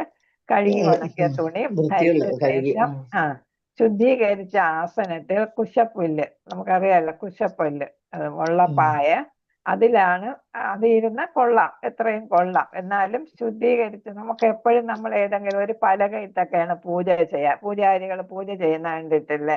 നമ്മളെ വീട്ടിലൊക്കെ പൂജ നടത്തുമ്പോ അവർ തറയിലല്ല ഇരിക്കുന്നത്, ഒരു പലകയുടെ പുറത്തായിരിക്കുന്നത് അല്ലേ. അതാണ് ആസനം എന്ന് ഉദ്ദേശിക്കുന്നത് അല്ലേ. അപ്പൊ നമുക്ക് അങ്ങനത്തെ പലക വേണ്ട. പിന്നെ ഏതാണ് കുശപ്പുല്ല് വാങ്ങിക്കാൻ കിട്ടും, ചെറുതാണ്, ചെറിയ ഒരു പായാണ് കുശപ്പുല്ലുണ്ട്. അത് ഇച്ചിരി വില കൂടുതലാണ്. കുശപ്പുല്ല് അത്ര കിട്ടാനില്ലാത്തണ്ടായിരിക്കും. അത് പൂജയ്ക്ക് വേണ്ടി മാത്രം ഉപയോഗിക്കുന്നതാണ്. അപ്പൊ ആ പായാണ് നമുക്ക് നല്ലത്. അതിലിരുന്ന് വേണം നമ്മൾ എന്ത് ചെയ്യാൻ? വിഷ്ണു തിലകം ഇടാൻ. വിഷ്ണു തിലകത്തിനെ പറയുന്ന ഊർധ പുണ്ട്രക എന്ന് വെച്ചാൽ തല കീഴായിട്ട് അല്ലെ, ഊർധം എന്ന്. അപ്പൊ ഊർധ പുണ്ട്രക എന്നാണ് അതിന് പറയുന്നത്. ഇതിന് ഏതാ നമ്മൾ ഇടുന്ന തിലക ആ മുദ്രയ്ക്ക് പറയുന്ന പേരെന്താണ്? ഊർധ പുണ്ട്രക അല്ലെങ്കിൽ വിഷ്ണു തിലകം. ശരീരത്തിന്റെ 12 ഭാഗങ്ങളിൽ നമ്മൾ ധരിക്കണം. അത് എവിടെ വെച്ച് ധരിക്കണമെന്നാണ് പിന്നെ പറഞ്ഞത്. കുശപ്പുല്ലിൽ ഇരുന്ന് വേണം ധരിക്കാൻ. എവിടെ പാടില്ല? ശൗചാലയത്തിൽ വെച്ച് തിലകം ധരിക്കരുത്. നമ്മൾ എളുപ്പത്തിന് ബാത്റൂമിൽ ഒരു മിറർ കാണും എന്ന് വിചാരിച്ചിട്ട് ആ ബാത്റൂമിൽ നിന്ന് ഇത് ധരിക്കാൻ പാടില്ല. എന്ന് വെച്ചാൽ എന്താണ്? ഭഗവാനെ നമ്മൾ ബാത്റൂമിൽ നിന്ന് കുടിയിരുത്താൻ പറ്റുമോ? ശരിയാണോ? നമ്മുടെ ശരീരത്തിൽ ഭഗവാനെ നമ്മൾ സ്ഥാപിക്കുന്നത് പിന്നെ ബാത്റൂമിൽ വെച്ച് ചെയ്യുന്ന ശരിയാണോ? അവിടെ ടോയ്ലറ്റും ഒക്കെ ഉള്ളതല്ലേ അല്ലേ? അപ്പൊ അത് കാരണം അവിടെ വെച്ച് ചെയ്യരുത് എന്നാണ്. ശൗചാലയം എന്ന് പറയുമ്പോൾ പ്രത്യേകിച്ച് കക്കൂസ് ഒന്നാണ് അല്ലേ? അപ്പം ബാത്റൂം നമ്മൾ കക്കൂസും പായൊക്കെ ഒരുമിച്ച് തന്നെ കുളിക്കുന്നതും ടോയ്ലറ്റും ഒക്കെ ഒരു മുറിയിലാണ് ഇപ്പോഴല്ലേ. അപ്പൊ അവിടെ വെച്ച് നമ്മൾ തിലകം ധരിക്കരുത്. അത് എന്താണ്? അപരാധമാണ്, പിന്നെ അപവിത്രമാണ് അല്ലേ? പവിത്ര ഇല്ലാതാകുന്നു എന്നുള്ള, പവിത്രത ഇല്ലാതാകുന്നു. അതുകൊണ്ട് അവിടെ വെച്ച് ധരിക്കരുത്. വിവിധ പദാർത്ഥങ്ങൾ ഉപയോഗിച്ച് ശരീരത്തിൽ സ്ഥാപിച്ചിരിക്കുന്ന അടയാളങ്ങളെയാണ് തിലകം എന്ന് സൂചിപ്പിക്കുന്നത്. അപ്പൊ നമ്മൾ പഠിച്ച ഗോപീചന്ദനം അല്ലാതെയും പലതരത്തിലുള്ള വസ്തുക്കൾ കൊണ്ട് ഇത് അണിയുന്നുണ്ട്. പല വിഭാഗക്കാരുണ്ട്. വൈഷ്ണവരിൽ തന്നെ പല വിഭാഗക്കാരുണ്ട്. ഓരോരുത്തരും ഓരോ തരം സാധനം ഉപയോഗിക്കും. ഓരോ തരം ചിഹ്നവും ഇടുന്നുണ്ട്. അപ്പൊ നമ്മൾ അതിനെ കുറിച്ച് ഡീറ്റെയിൽ ആയിട്ട് അങ്ങ് പോകണ്ട. നമ്മൾ വൈഷ്ണവർ സാധാരണ ഇടുന്നത് ശ്രീല പ്രഭുപാദർ പറഞ്ഞ പോലെ ഗോപീചന്ദനാണ് ഉപയോഗിക്കുന്നത്. ഊർധ പുണ്ഡ്രകം എന്നത് നെറ്റിയിലും ശരീരത്തിന്റെ മറ്റു ഭാഗങ്ങളിലും ധരിക്കുന്ന 2 ലംബങ്ങൾ അടങ്ങിയ അടയാളങ്ങളാണ്. അപ്പൊ ലംബങ്ങൾ എന്ന് വെച്ചാൽ തൂണ് പോലെ അല്ലെ, 2 പില്ലറാണ് അല്ലെ, തൂണായിട്ടാണ് പറയുന്നത്. അതാണ് ലംബങ്ങൾ എന്ന് വെച്ചാൽ വളവും തിരിവൊന്നും ഇല്ലാതെ നേരെ സ്ട്രെയിറ്റ് ലൈൻ ആയിട്ട് 2 സൈഡ് സ്ട്രെയിറ്റ് ലൈനാണ് അല്ലെ. നടുക്കാണ് ഏത് വരുന്ന ഒരു വളവ് വരുന്നത്, ആർച്ച് പോലെയുള്ള ഒരു വളവ് വരുമല്ലേ. അപ്പൊ ഈ 2 ലംബങ്ങൾ അതെന്തായിട്ട് കിടക്കുന്നു എന്ന് നമ്മൾ അത് ഭഗവാന്റെ 2 പാദങ്ങളായിട്ടാണ്, കാലുകളായിട്ടാണ് അത് കണക്കാക്കുന്നത്. അപ്പൊ അതുകൊണ്ട് അതിനെന്താണ്? വളവൊന്നും ഇല്ലാതെ നമ്മൾ അത് ഇടണം. പിന്നെ എന്താ പറയുന്നത്? അത് നമ്മളത് ധരിക്കുന്നത് വിഷ്ണുവിനോടുള്ള ശരണാഗതിയെ സൂചിപ്പിക്കുന്നു. ഭഗവാന് നമ്മൾ സമർപ്പിതരാണ് എന്നതിന്റെ തെളിവാണ് നമ്മൾ ഈ അടയാളം ഇടുന്നത്. ഊർധപുണ്ഡ്ര തിലകം ഇടുന്നത് എന്താണ്? നമ്മൾ ഭഗവാന് എന്താണ് ശരണാഗതി. ഷെൽട്ടർ എടുത്തു നമ്മൾ പറയത്തില്ലേ അല്ലെ? ഷെൽട്ടർ, എല്ലാവരും ഷെൽട്ടർ ഒരുപാട് പേര് എടുത്തവരാണ് അല്ലെ. അപ്പൊ ഭഗവാന് നമ്മൾ സമർപ്പിതരാണ് എന്നുള്ളതാണ്. ശ്രീല പ്രഭുപാദർ ഇളം മഞ്ഞ നിറമുള്ള ഗോപീചന്ദൻ കളിമണ്ണാണ് എപ്പോഴും ഉപയോഗിക്കുന്നത്. പത്മപുരാണവും യജുർവേദവും ഊർധപുണ്ഡ്രകം വിഷ്ണുവിന്റെ താമര പാദങ്ങളെ പ്രതീകപ്പെടുത്തുന്നു എന്ന് പറയുന്നു. അപ്പൊ ഭഗവാന്റെ 2 കാലുകൾ താമര പാദങ്ങളാണ്. ഭഗവാന്റെ കാലുകളും കണ്ണുകളും ഒക്കെ നമ്മൾ എന്തായിട്ടാ പറയുന്നത്? പങ്കജാണ് അല്ലെ, താമരയായിട്ടാണ്.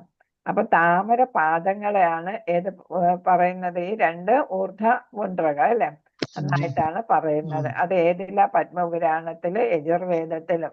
അപ്പൊ ആദ്യമുള്ള വേദം ആണ് യജുർവേദം അല്ലെ, ഋഗ്വേദ യജുർവേദ.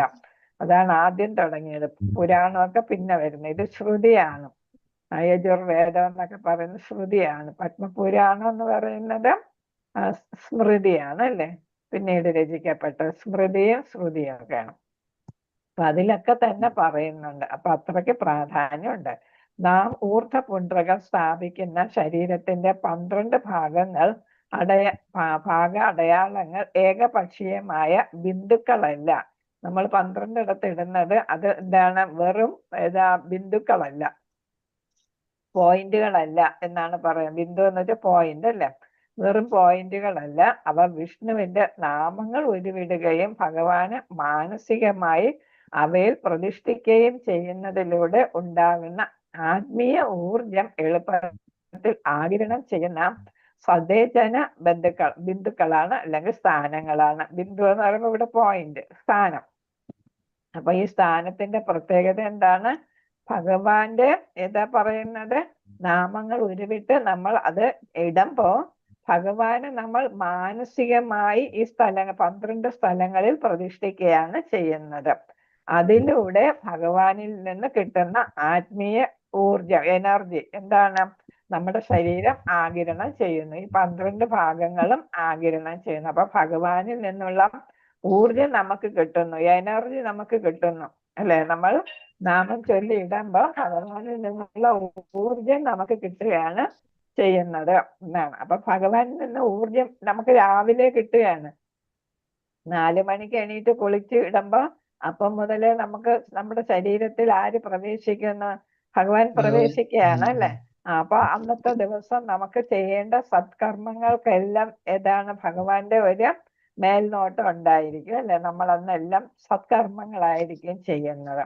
ഒരു ഭക്തൻ ഭഗവാന്റെ മുദ്രകൾ ധരിക്കുകയും നാമം ജപിക്കുകയും ചെയ്താൽ ഭഗവാൻ പ്രസാദിക്കുകയും അവനിൽ വസിക്കുകയും ചെയ്യുന്നു. അപ്പൊ നമ്മുടെ ശരീരത്തില് ഭഗവാന്റെ നിന്ന് കുടികൊള്ളുന്നു, അല്ലെ?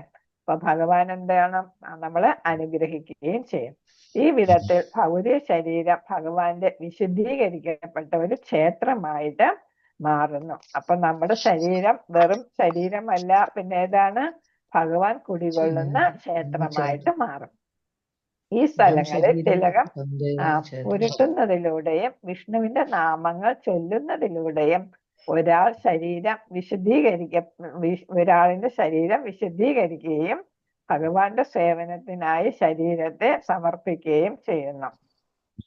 അപ്പൊ നമ്മൾ അപ്പം മുതൽ എന്ത് ചെയ്യുന്നു? നമ്മുടെ ശരീരം പവിത്രമായി ഭഗവാൻ കുടികൊള്ളുന്ന ക്ഷേത്രമായിട്ട് മാറി.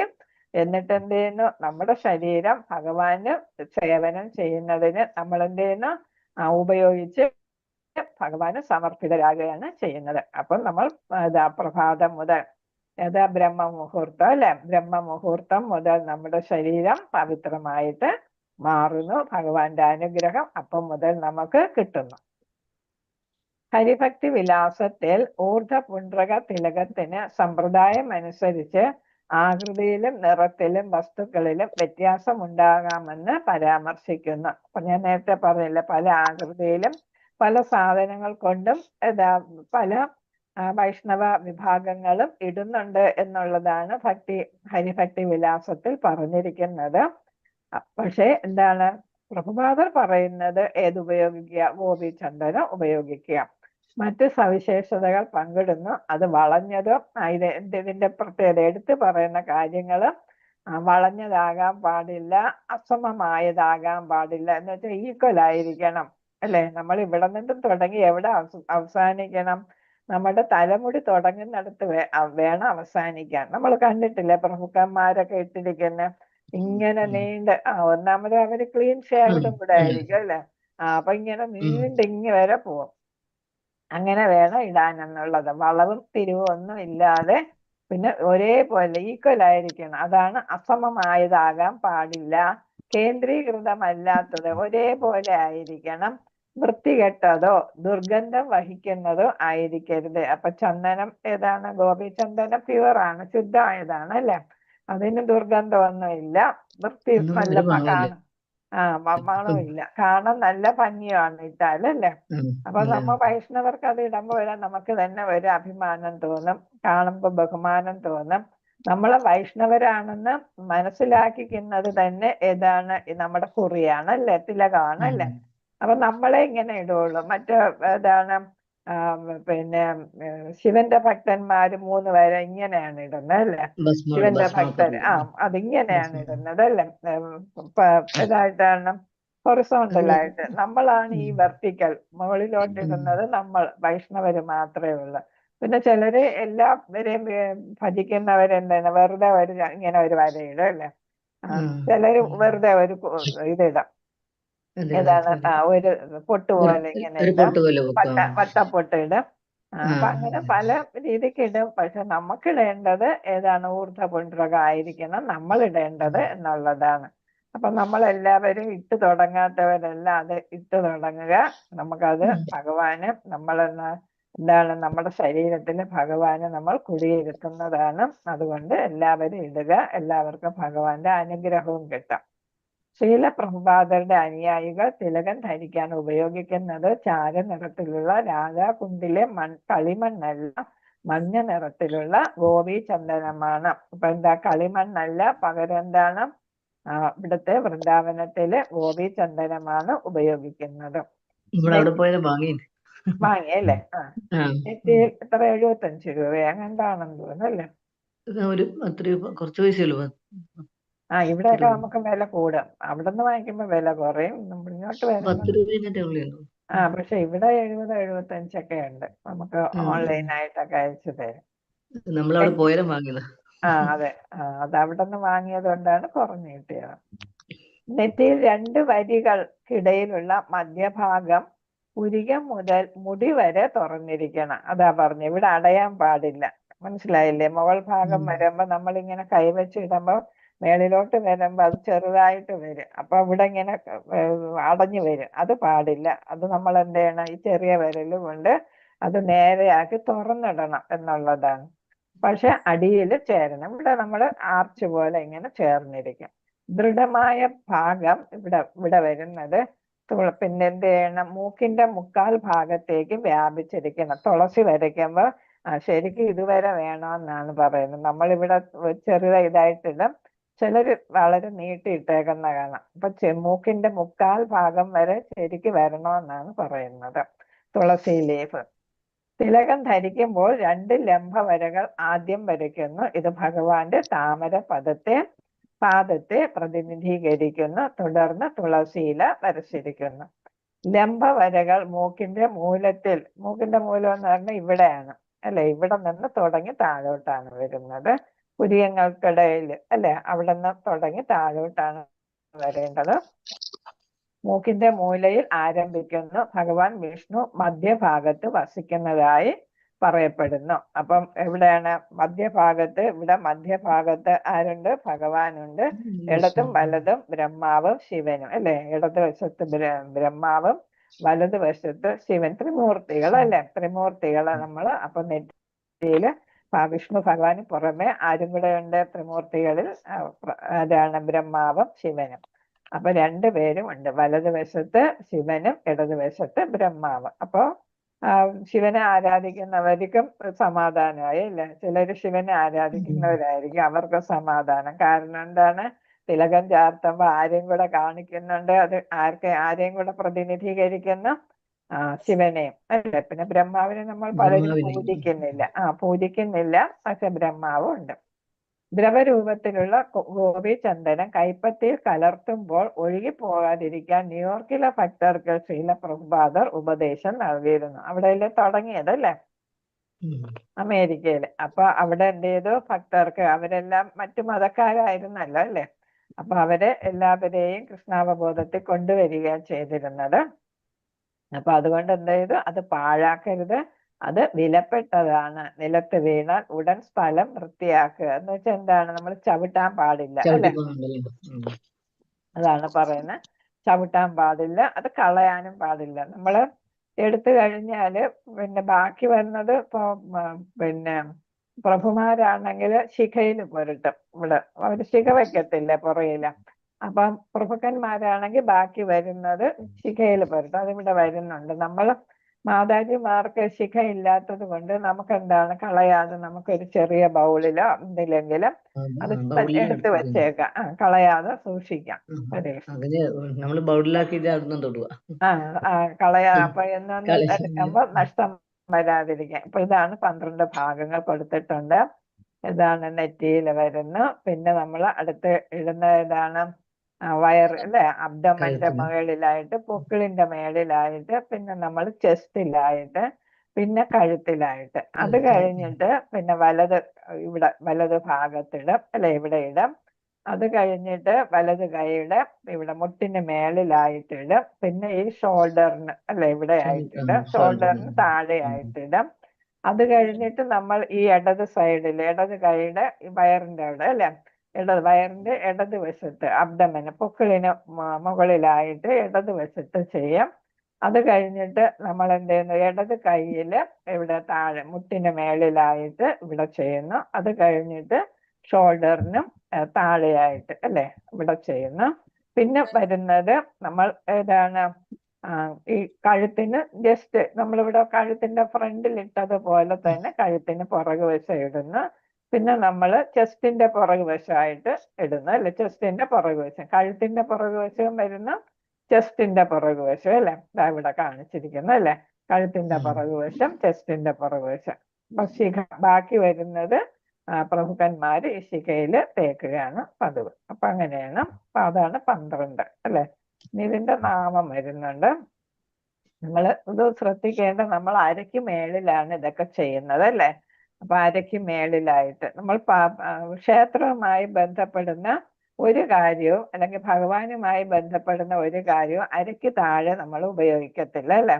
അമ്പലത്തിൽ നിന്ന് കിട്ടുന്ന പൂക്കളാണെങ്കിലും വസ്ത്രമാണെങ്കിലും എല്ലാം നമ്മൾ അരയ്ക്ക് മേളിലേ ഉപയോഗിക്കാൻ പാടുള്ളൂ. നിങ്ങളുടെ ഇടത് കൈപ്പത്തിയിൽ ഗോപീചന്ദനം തടവിക്കൊണ്ട് ഇനി പറയുന്ന ശ്ലോകങ്ങൾ ജപിക്കുക. ഗോപീചന്ദനം നിങ്ങളുടെ ഇടത് കൈയിൽ ചാലിക്കുമ്പോൾ, പിന്നെ തിലകം ധരിക്കുമ്പോൾ മധ്യഭാഗം വൃത്തിയാക്കി ഒപ്പം ഭഗവാന്റെ ഉചിതമായ രൂപത്തിന്റെ നാമം ജപിക്കുക. അപ്പൊ മനസ്സിലായി, ഗോപീചന്ദനം നിങ്ങളുടെ ഇടത് കൈയിൽ നമ്മൾ എടുക്കുന്നല്ലേ. അത് കഴിഞ്ഞിട്ട് നമ്മൾ എന്ത് ചെയ്യുന്നു, മോതിര വിരല് കൊണ്ട് എടുത്തിട്ട് നമ്മൾ തിലകം ഇടുന്നു. അത് കഴിഞ്ഞ് ചെറുവിരൽ കൊണ്ട് നമ്മൾ മധ്യഭാഗം വൃത്തിയാക്കുന്നു അല്ലെ. അപ്പൊ അതിനോടൊപ്പം നമ്മൾ ഭഗവാന്റെ ഏതാണ്, ഓം കേശവായ നമഃ അല്ലെ, അതല്ലേ ചൊല്ലുക, ഓം കേശവായ നമഃ എന്ന് നമ്മൾ ചൊല്ലുക. അപ്പൊ നെറ്റിയില് ചന്ദനം ഇടുന്നു, ഏതാണ് തിലകം ചാർത്തുന്നു, ഊർധപുണ്ഡ്രം അല്ലെ, ലംബമായിട്ടുള്ള 2 നടുഭാഗം വൃത്തിയാക്കുന്നു. അത് കഴിഞ്ഞിട്ട് തുളസീദളം നമ്മൾ എന്ത് ചെയ്യുന്നു, ചാർത്തുന്നു. അത് മൂക്കിന്റെ മുക്കാൽ ഭാഗം വരെ വരണം എന്നാണ്. അങ്ങനെ ധരിക്കുമ്പോൾ നമ്മൾ ചൊല്ലുന്നത് ഓം കേശവായ നമഃ. അല്ലെങ്കിൽ അത് ഇവിടെ പറയുന്നുണ്ട്, അതിനൊരു വിഷ്ണു തിലക ധാരണ മന്ത്രമുണ്ട്. ലലാടേ കേശവം ധ്യായേൻ എന്നാണ് അവിടെ വരുന്നത്. ലലാടേ കേശവം ധ്യായേൻ എന്നാണ് അവിടെ വരുന്നത്. കേശവനെ സ്മരിച്ചുകൊണ്ട് ഭഗവാനെ നമ്മളിവിടെ സ്ഥാപിക്കുന്നു എന്നാണ്. അല്ലെങ്കിൽ നിങ്ങളുടെ ശരീരത്തിൽ സൂചിപ്പിച്ച സ്ഥലങ്ങളിൽ തിലകം ധരിക്കുമ്പോൾ ഒരു വരിയിൽ താഴെ നൽകിയിരിക്കുന്ന ശ്ലോകങ്ങൾ ഒരു സമയം ജപിക്കുക.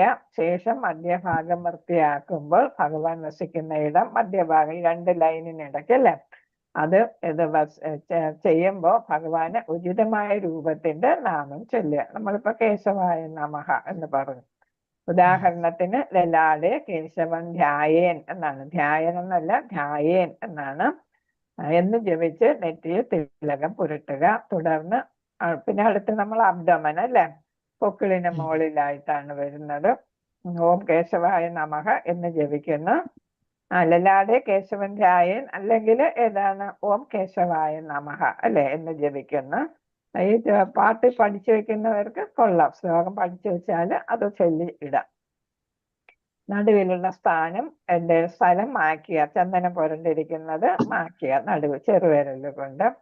അപ്പൊ നെറ്റിയില് ഏതാണ് ലലാടേ കേശവൻ ധ്യായേൻ. അത് കഴിഞ്ഞിട്ട് ഉദരം പൊക്കിളിന് മുകളില് നാരായണം അധോധരെ എവിടെയാണ്, അധോധരെ അബ്ദമൻ അല്ലെ, അബ്ദമൻ വയറ്. അപ്പൊ അവിടെ ചെയ്യുമ്പോ നമ്മൾ എന്താണ് ചൊല്ലുന്നത്, നാരായണം അധോധരെ, അല്ലെങ്കിൽ എന്താ പറയുന്നത്, ഓം നാരായണായ നമഃ. ഓം നാരായണായ നമഃ.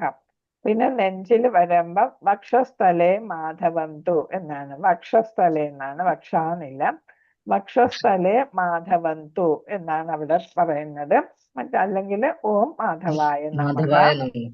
അത് കഴിഞ്ഞിട്ട് ഏതാണ് തൊണ്ടയില് തൊണ്ടയില് വയ്ക്കാം നമ്മൾ ഇടുമ്പോ ഗോവിന്ദം കണ്ഠ കൂപകെ എന്നാണ്, ഗോവിന്ദം കണ്ഠ കൂപകെ അല്ലെങ്കിൽ ഓം ഗോവിന്ദായ നമഃ. എന്നിട്ട് വയറിന്റെ വലതുവശം അപ്പൊ എന്താണ്, വിഷ്ണു ജ ദക്ഷിണൈ കുശ്രവ് എന്നാണ്. ഇതിലെ തർജ്ജമ വന്നപ്പോൾ ശരിയാകാത്ത, വിഷ്ണു ച ദക്ഷിണേ കുശ്രവ് എന്നാണ്. അതാണ് ഞാൻ ഇംഗ്ലീഷിലൂടെ എഴുതിയേക്കുന്നത്, കുശ്രവ് എന്നാണ്. അല്ലെങ്കിൽ നമ്മൾ എന്താണ് ഓം വിഷ്ണവേ നമഃ എന്ന് പറയല്ലേ, ഓം വിഷ്ണവേ നമഃ, ഓം വിഷ്ണവേ നമഃ എന്നാണ്. അടുത്ത എന്താണ്, വലത് കൈയില് ഭുജത്തില് ഏതാ വരുന്നത്, മുട്ടിന് അല്ലെ, കൈമുട്ടിന് മേളിലാണ് ബാഹൗച്ച മധുസൂദനം, അല്ലെങ്കിൽ നമ്മൾ എന്ത് ഓം മധുസൂദനായ നമഃ, മധുസൂദനായ നമഃ. പിന്നെ ഇതാ വലത് തോളില് അത് അപ്പോഴെന്താണ് ത്രിവിക്രമൻ കന്ധരേത്തു അല്ലെ, ത്രിവിക്രമൻ കന്ധരേത്തു, അല്ലെങ്കിൽ എന്താ പറഞ്ഞ ഓം ത്രിവിക്രമായ നമഃ.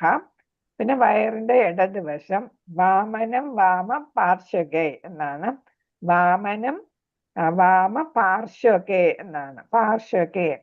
അപ്പൊ അവിടെ പറയും നമ്മള്, അല്ലെങ്കിൽ പറയും ഓം വാമനായ നമഃ. ഓം ഇടത് അബ്ഡോമന്റെ ഇടതുവശത്ത്. അപ്പം ഓം വാമനായ നമഃ.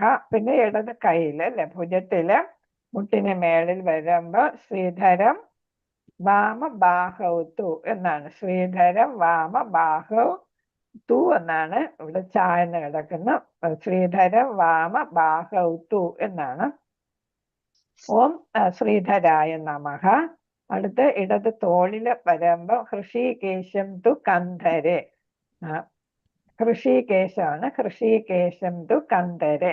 അവിടെ നമ്മൾ എന്താ പറയുന്ന ഓം ഹൃഷീകേശായ നമഃ. അടുത്ത് മുകൾ ഭാഗം എന്ന് വെച്ചാൽ കഴുത്തിന്റെ പുറകുഭാഗം, അവിടെ പൃഷ്ഠേജ പത്മനാഭം ജ, ഓം പത്മനാഭായ നമഃ. താഴത്തെ പുറം എന്ന് വെച്ചാല് എന്താണ് നമ്മൾ വയറിൽ ചെയ്തില്ലേ, വയറിന്റെ ബാക്ക് സൈഡ് അല്ലെ, അവിടെ പറയുന്നത് കഡ്വാം ദാമോദരം നസേത് എന്നാണ്, കഡ്വാം ദാമോദരം നസേത്, അല്ലെങ്കിൽ നമ്മൾ ഓം ദാമോദരായ ഓം ദാമോദരായ നമഃ. അപ്പൊ നമ്മൾ ഈ 12 നന്നായിട്ട് പഠിച്ചു വെക്കുക, പാട്ടായിട്ട് പഠിക്കുക. ഈ പാട്ടാണ് നേരത്തെ ശ്ലോകമായിട്ടുള്ളതാണ് നേരത്തെ ഇത് പറഞ്ഞത്. ഇവിടെ അതിന്റെ ഇതാണ്. അല്ലെങ്കിൽ നമ്മൾ പറയുമ്പോൾ ഭഗവാന്റെ നാമം ഇങ്ങനെ നെറ്റിയിൽ ഓം കേശവായ നമഃ, പൊക്കളിന് മുകളിൽ ഓം നാരായണായ നമഃ, നെഞ്ചില് ഓം മാധവായ നമഃ, തൊണ്ടയില് ഓം ഗോവിന്ദായ നമഃ, വയറിന്റെ വലതുവശം ഓം വിഷ്ണവേ നമഃ, വലത് ഭുജം ഓം മധുസൂദനായ നമഃ, വലത് തോളില് ഓം ത്രിവിക്രമായ, ത്രീയാണ് ത്രിവിക്രമായ, ഇത് ത്രായ എഴുതിയിരിക്കുന്നു, ത്രിവിക്രമ ആയ നമഃ.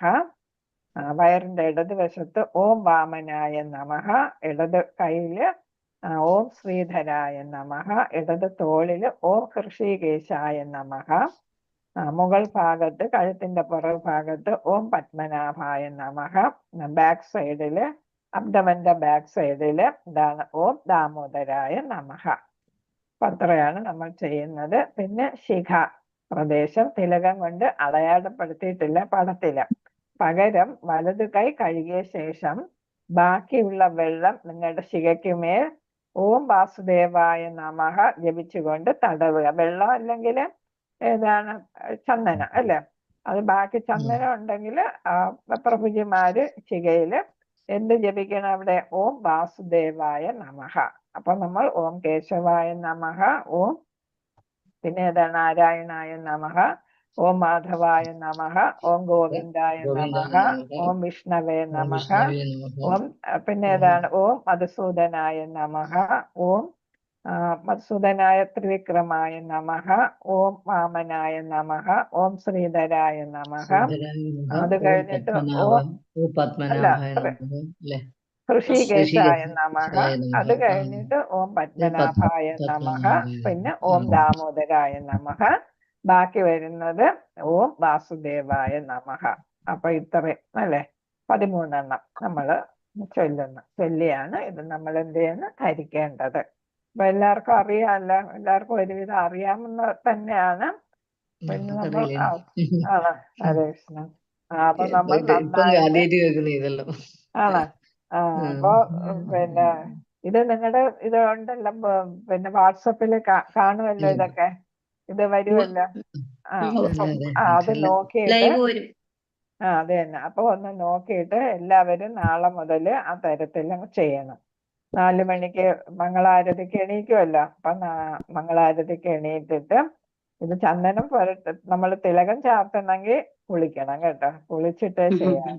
അപ്പൊ 4 മണിക്ക് കുളിക്കുന്നില്ല എങ്കിൽ കൈയും കാലും കഴുകുന്നുള്ളൂ എങ്കിൽ ചന്ദനം ഇടരുത്.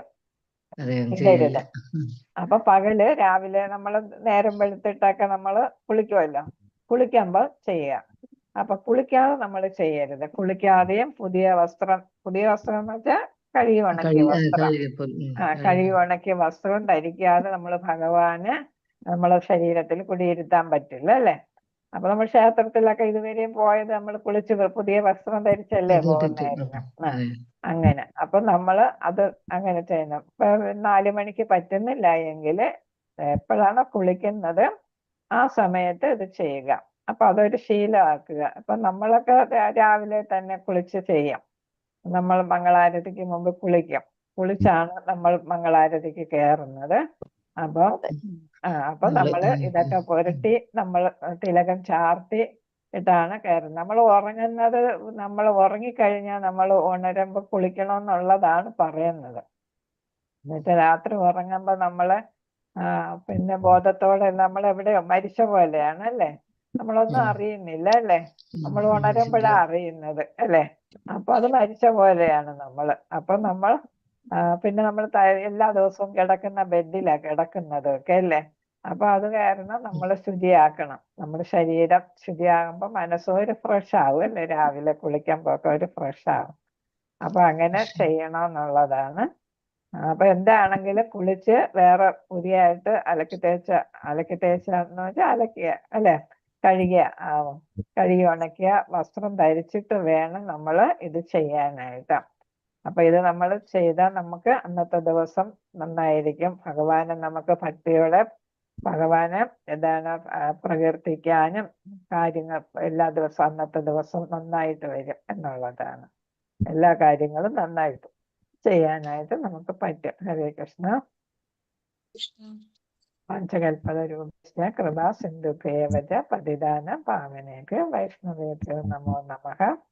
അനന്തകോടി വൈഷ്ണവ ഭക്തവൃന്ദ കി ജയ, ശൈല പ്രഭുപാദ കി ജയ, ഗുരു മഹാരാജ് കി ജയ, ഗൗരനിതായ പ്രേമാനന്ദേ.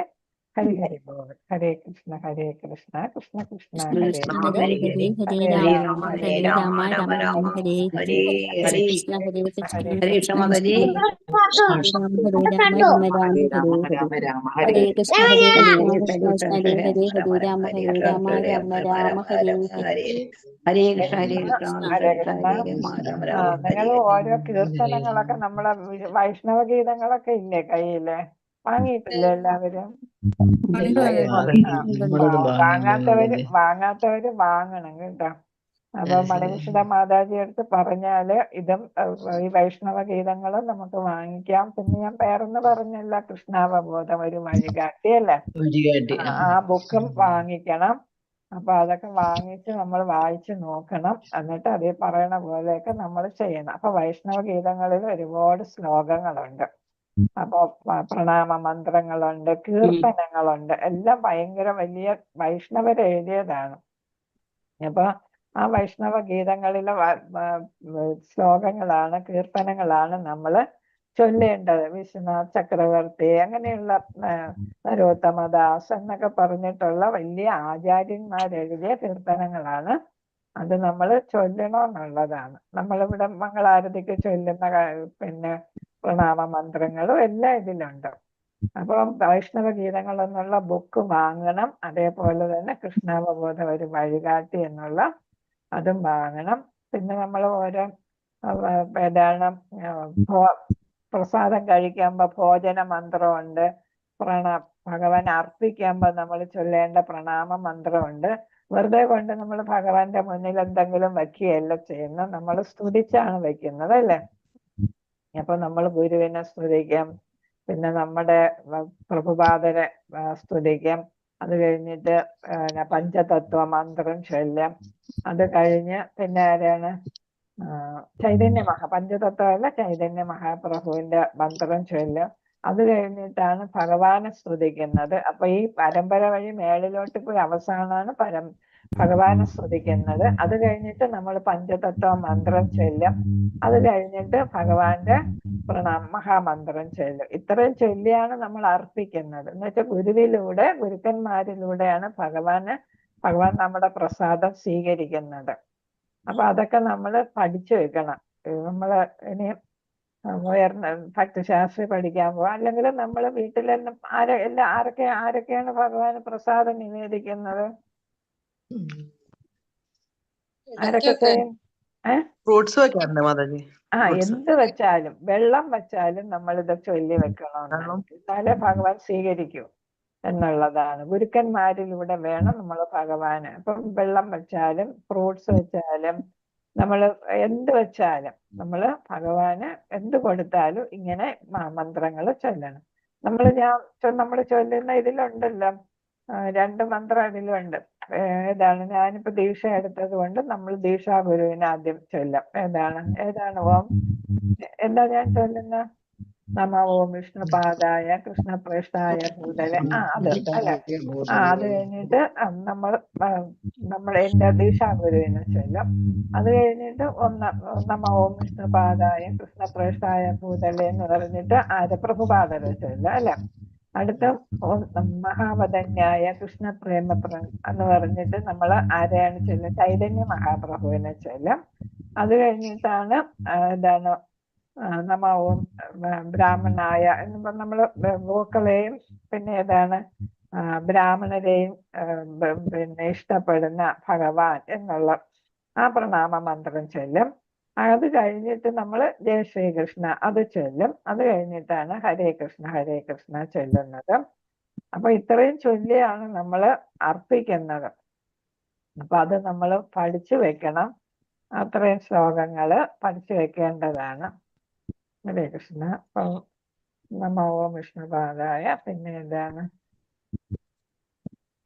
അതൊരു ദിവസം വേണമെങ്കിൽ നമുക്ക് ചൊല്ലി പഠിക്കാം. ഹരേ കൃഷ്ണ.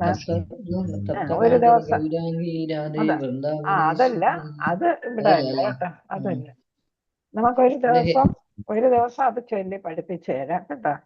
അപ്പൊ നമ്മൾ ഇനി നിവേദ്യം പഠിക്കുമ്പോഴ് അത് പഠിക്കണം. ഇതിലുണ്ട് വൈഷ്ണവഗീതങ്ങൾ ഇവിടെ കിടപ്പുണ്ട്. നമ ആചാര്യപാദായ നിതായ് കൃപപ്രദായിന് ഗൗരകഥാമതായ നഗരഗ്രാമതാരിന്. അതാരാണ്? നമ്മള് ദീക്ഷാഗുരുവിനെ ആണ് അല്ലെ. ആരാ ഇപ്പോഴത്തെ ദീക്ഷാഗുരു? നമുക്ക് ദീക്ഷ തരുന്ന ആരും ജയപതാക സ്വാമി അല്ലെ. ജയപതാക സ്വാമിയെ ചൊല്ലുന്നതാണ്, പ്രണമിക്കുന്നതാണ്. പിന്നെ നമ്മള് നമോ വിഷ്ണുപാദായ കൃഷ്ണപ്രേഷ്ഠായ ഭൂതല് ശ്രീമതി ഭക്തി വേദാന്ത സ്വാമിനിധി നാമിനെ നമസ്തേ സരസ്വതീ ദേവേ ഗൗരവാണി പ്രചാരിന് നിർവിശേഷ ശൂന്യവാദി പാശ്ചാത്യദേശതാരന്. അത് നമ്മൾ ആര് ചൊല്ലുന്നതാണ്? പ്രഭുപാദര്. നമോ മഹാവദന്യായ കൃഷ്ണപ്രേമപ്രദായതേ കൃഷ്ണായ കൃഷ്ണ ചൈതന്യ നാമ്യേ ഗൗരതിഷേ നമഃ. അത് ചൈതന്യ മഹാപ്രഭുവിന്. നമോ ബ്രഹ്മണ്യദേവായ ഗോബ്രാഹ്മണ ഹിതായ ജഗത് ഹിതായ കൃഷ്ണായ ഗോവിന്ദായ നമോ നമ. നമ്മൾ ഭഗവാനെ തന്നെ ചൊല്ലുന്നതാണ്, പ്രണാമാർപ്പിക്കുന്നതാണ്. എന്നിട്ട് ജയ ശ്രീകൃഷ്ണ പഞ്ചതത്വം ജയ ശ്രീകൃഷ്ണ ചൈതന്യ പ്രഭു നിത്യാനന്ദ ശ്രീധര അത് ചൊല്ലും. പിന്നെ ഹരേ കൃഷ്ണ കൃഷ്ണ കൃഷ്ണ ഹരേ. അപ്പൊ അത്രയും ചൊല്ലിയാണ് നമ്മൾ നിവേദ്യം അർപ്പിക്കുന്നത്. എങ്കിലാണ് നമ്മൾ വിചാരിച്ച പോലെയുള്ള ഫലം ഉണ്ടാകുന്നത്. ഭഗവാൻ അത് സ്വീകരിക്കുന്നതും നമുക്ക് മഹാപ്രസാദമായിട്ട് കിട്ടുന്നത്. ഭക്തര് കഴിക്കുമ്പോഴാണ് അത് മഹാപ്രസാദമാകുന്നത്. ഭഗവാൻ കഴിച്ചത് അതിന്റെ ബാക്കി നമ്മൾ ഭക്തര് കഴിക്കുമ്പോൾ അതെന്തായിട്ട് മാറുന്നു? മഹാപ്രസാദമായിട്ട് മാറും. അങ്ങനെയാണ്. അപ്പൊ നിവേദ്യ മന്ത്രം നമ്മൾ പഠിക്കേണ്ടതാണ്. ഇത് കഴിഞ്ഞിട്ട് നമ്മൾ കഴിക്കുമ്പോഴും ഒന്നുണ്ട്, ഭോജന മന്ത്രമുണ്ട്. പ്രസാദ സേവ എന്നാണ് അതിനെ പറയുന്നത്. മഹാപ്രസാദേ ഗോവിന്ദേ നാമബ്രഹ്മണി വൈഷ്ണവേ സ്വൽപുണ്യവദം രാജൻ വിശ്വാസാനൈവജായത്. അത് കുറച്ച് കൂടുതലുണ്ട്. അപ്പൊ ഇന്നിപ്പോ സമയമായതുകൊണ്ട് ഇവിടെ നിർത്താം നമുക്ക്. അത് നമുക്ക് ഒരു ദിവസം ഈ രണ്ടും പഠിക്കാം. ഹരേ കൃഷ്ണ. എന്നിട്ട് എല്ലാവരും ഇപ്പൊ ഇത് എളുപ്പമായിരിക്കും. ഭഗവാന് നിവേദ്യം അർപ്പിക്കുമ്പോ ചൊല്ലുന്നത് നിങ്ങൾക്ക് ഒരുവിധം അറിയാം അല്ലേ? അപ്പൊ അത് ചൊല്ലി വെക്കുക, അറിയാവുന്നത് ചൊല്ലി വെക്കുക. ഹരേ കൃഷ്ണ. അത് കഴിഞ്ഞിട്ട് കഴിക്കുമ്പോൾ ഉള്ളത് നമുക്ക് പഠിക്കാം. അപ്പൊ എല്ലാവരും ഭഗവാന് നമ്മൾ പഠിച്ചിട്ടുണ്ടല്ലോ, നമ്മൾ ഭഗവാനോട് കൃതജ്ഞത രേഖപ്പെടുത്തുന്നതാണ്. ഭഗവാൻ എല്ലാം നമുക്ക് തന്നില്ലേ. അപ്പൊ ഭഗവാനോട് കൃതജ്ഞത രേഖപ്പെടുത്തുന്നതാണ് നമ്മൾ ഭഗവാന് പ്രസാദം സേവിക്കുന്നത് അല്ലെ. ഭഗവാന് പ്രസാദം നിവേദ്യം നൽകുന്നത്. ഭഗവാനെ ഓർത്താണ് നമ്മൾ കഴിക്കേണ്ടത്. ഭഗവാൻ തന്നു, ഭഗവാൻ അപ്പോഴും തിരിച്ചു നമ്മൾ കൊടുക്കുന്നു, എന്നിട്ട് നമ്മൾ കഴിക്കുന്നു. ഹരേ കൃഷ്ണ. അപ്പൊ നമുക്ക് ഇവിടെ നിർത്താം. ഹരേ കൃഷ്ണ. എല്ലാവർക്കും കൃഷ്ണ നൈറ്റ്. ഹരേ കൃഷ്ണ. എല്ലാവർക്കും പ്രണാമം. ഹരേ കൃഷ്ണ. ആ. സംശയം ഉണ്ടെങ്കിൽ അടുത്ത പ്രണാമം ക്ലാസ് മാതാജി. ഹരേ കൃഷ്ണ. സംശയം ഉണ്ടെങ്കിൽ അടുത്ത ക്ലാസ് ചോദിക്കുക കേട്ടോ. ഇപ്പൊ 9:30 ആയി, ഇനി ഹരേ 9:35. കൃഷ്ണ പ്രണാമം ഹരേ മാതാജി. കൃഷ്ണ. എല്ലാവർക്കും പ്രണാം. ഹരേ കൃഷ്ണ. കൃഷ്ണ മാതാജി നൈറ്റ്. പ്രണാം. Krishna night. Krishna Hare night. Krishna. Hare night Krishna. Mataji. Night. Krishna night Mataji. Hare Krishna.